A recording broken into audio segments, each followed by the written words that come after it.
वजीर आजम नरेंद्र मोदी ने जुमा को कांग्रेस पर सख्त हमला करते हुए कहा कि एक तरफ मोदी की गारंटी है और दूसरी तरफ कांग्रेस का तबाही का नमूना। मोदी ने इल्जाम लगाया कि कांग्रेस ने इख्तिदार हासिल करने के लिए हिमाचल के लोगों से बहुत झूठ बोला है। इन्होंने कहा कि ये होगा पहली काबीना में होगा, लेकिन पहली काबीना में कुछ नहीं हुआ, बल्कि काबीना ही टूट गई। कांग्रेस और इंडिया ग्रुप खुद गर्ज और मौका परस्त है, वो इंतहाई फिरका परस्त है, वो इंतहाई जात परस्त है, वो इंतहाई खानदान परस्त है। वजीर आजम ने ये बात नाबन के जोगन में विजय संकल्प रैली से खिताब करते हुए कही। इन्होंने कहा कि सिर्फ भारतीय जनता पार्टी ही वो रफ्तार और पैमाना फराहम कर सकती है जिसकी हिंदुस्तान को जरूरत है। कांग्रेस के जनरल सेक्रेटरी और राज्यसभा के रुकन जयराम रमेश ने जुमा को वजीर आजम नरेंद्र मोदी से जानना चाहा कि क्या वो कभी किसानों से माफी मांगेंगे। इन्होंने चंडीगढ़ प्रेस क्लब में एक प्रेस कॉन्फ्रेंस में कहा कि किसान मुखालिफ बीजेपी जब कोविड-19 वबा के दरमियान 3 काले ज़रई क़वानीन लाई तो पंजाब और हरियाणा समेत मुल्क के किसानों के पास एहतजाज के सिवा कोई चारा नहीं बचा था। कांग्रेस ने कहा है कि वजीर आजम नरेंद्र मोदी जब अपनी गलत पॉलिसी में फंसते हैं तो वो इससे निकलने के लिए सहारे की तलाश करते हैं और इस बार वो अग्निवीर योजना में फंस गए हैं, इसलिए इससे निकलने के लिए वो इलेक्शन कमीशन की मदद ले रहे हैं। कांग्रेस के साबिक फौजी शोबे के सरबराह कर्नल रोहित चौधरी ने जुमा को यहाँ पार्टी हेडक्वार्टर में एक प्रेस कॉन्फ्रेंस में कहा कि अग्निवीर स्कीम गलत है और ये फौज में इम्तियाजी सुलूक का बायस बन रही है। ये स्कीम मुल्क, फौज और नौजवानों के लिए गलत है, इसलिए कांग्रेस की हुकूमत बनने पर इसे मनसूख कर दिया जाएगा। लेकिन मिस्टर मोदी इस स्कीम की वजह से फंस गए हैं और वो इलेक्शन कमीशन का सहारा ले रहे हैं।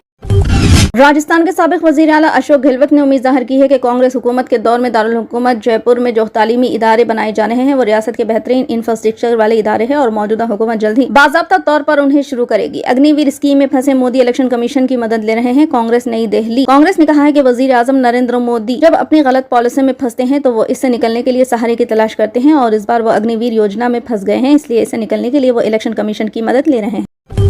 तवील अरसे के बाद समाजवादी पार्टी के सीनियर लीडर आजम खान, इनकी अहलिया तंजीम फातिमा और बेटे अब्दुल्ला आजम के लिए राहत की खबर आई है। इलाहाबाद हाईकोर्ट ने जुमा के दिन सीनियर समाजवादी पार्टी कायद मोहम्मद आजम खान और इनकी फैमिली को फेक बर्थ सर्टिफिकेट केस में राहत दी। मामले की समाअत करते हुए अदालत ने आजम खान की 7 साल कैद पर रोक लगा दी। तहम इनकी बेगम तंजीम फातिमा और बेटे अब्दुल्ला आजम की सजा पर रोक नहीं लगी, हालांकि उन्हें जमानत जरूर मिली। तीनों को जमानत मिल चुकी है।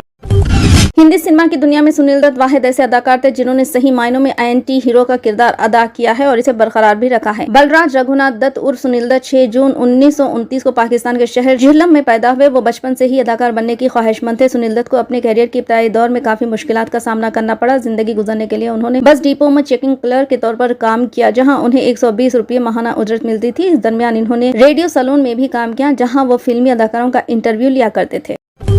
मारूफ अदाकारा कृति सेनन ने बॉलीवुड में 10 साल मुकम्मिल कर लिए हैं। कृति सेनन 2014 में रिलीज होने वाली फिल्म हीरोपंती से बॉलीवुड में कदम रखा था। टाइगर श्रॉफ ने भी इस फिल्म से डेब्यू किया था। शबीर खान की हिदायतकारी में बनने वाली इस फिल्म में कृति सेनन की अदाकारी को काफी पसंद किया गया। कृति सेनन को बॉलीवुड में 10 साल हो चुके हैं और इस मौके पर इन्होंने सोशल मीडिया पर एक जज्बाती पोस्ट साझा किया है। कृति सेनन अपने इंस्टाग्राम अकाउंट पर एक वीडियो मुश्तरका करते हुए कैप्शन में लिखा कि उन्हें हिंदी फिल्म इंडस्ट्री में डेब्यू के 10 साल हो गए हैं।